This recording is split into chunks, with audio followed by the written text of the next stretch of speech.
చేయలేనాడు. 2300 కోట్లు రంగులు వేయడానికి రంగులు తీయడానికి తీసుకున్నాడు ఈ వ్యక్తులు. మనకేం చేస్తారమ్మా వీళ్ళు? మత్స్యకారులకి ఏం చేస్తారు? దళిత సామాజిక వర్గానికి ఏం చేస్తారు? బీసీలకి ఏం చేస్తారు? చూశారు కదా కుల జాతి మనకి ఆధిపత్య అహంకారంతో ఎలా తిట్టారో మీకు తెలుసు. మనకి మత్స్యకారుల సమాజ వర్గాన్ని నువ్వు చొక్కా తీకు, నాకు చొక్కా ఇచ్చేసి సరిపోదు. ఈ పోస్టరింగ్ కాదు నాకు కావాల్సింది. రౌడీజామునికి ఎదురెళ్ళాలి మీరు. సలసల సలసల రక్తం కాగాలి గుండాలను చూస్తే నిన్ను చూసి భయపడాలి చంద్రశేఖర్ రెడ్డి. ఆ స్థాయికి వెళ్ళి నువ్వు. అందుకని మీరు ఆలోచించి నిర్ణయం తీసుకోండి.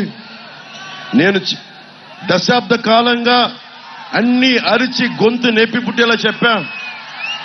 భవిష్యత్తు ఇంకా నాకు కోపం లేదు. కోపం మీకు రావాలి. ఆ కోపాన్ని మీరు ఓట్ల ద్వారా చూపించాలి.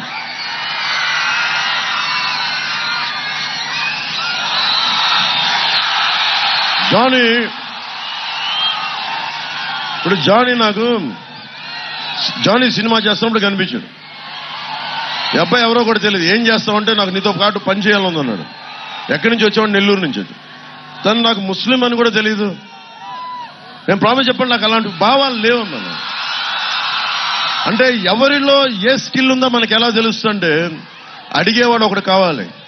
నా దగ్గరకు వచ్చి అడిగితే డాన్సర్ అయ్యాడు, డాన్స్ మాస్టర్ అయ్యాడు, కోరియోగ్రాఫర్ అయ్యాడు.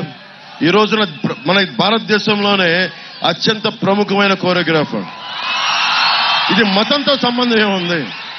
కులంతో సంబంధం ఏముంది? అందుకు నేను ముస్లిం సామాజిక వర్గానికి కూడా చెప్తున్నా, జానీని గుండెల్లో పెట్టుకున్న వాడిని ముస్లిం సామాజిక వర్గానికి ఎందుకు అండగా ఉన్నాం.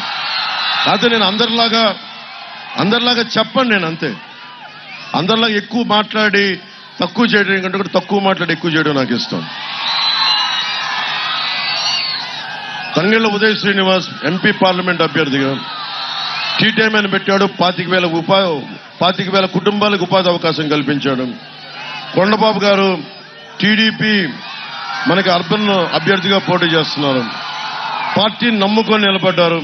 మన చలమల శెట్టి సునీల్లా కాదు, ప్రతిసారి మార్చుకోవడానికి.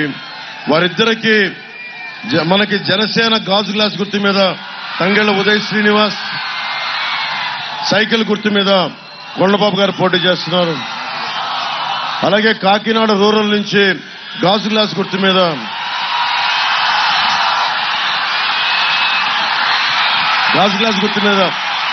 పంతం నానాజీ గారు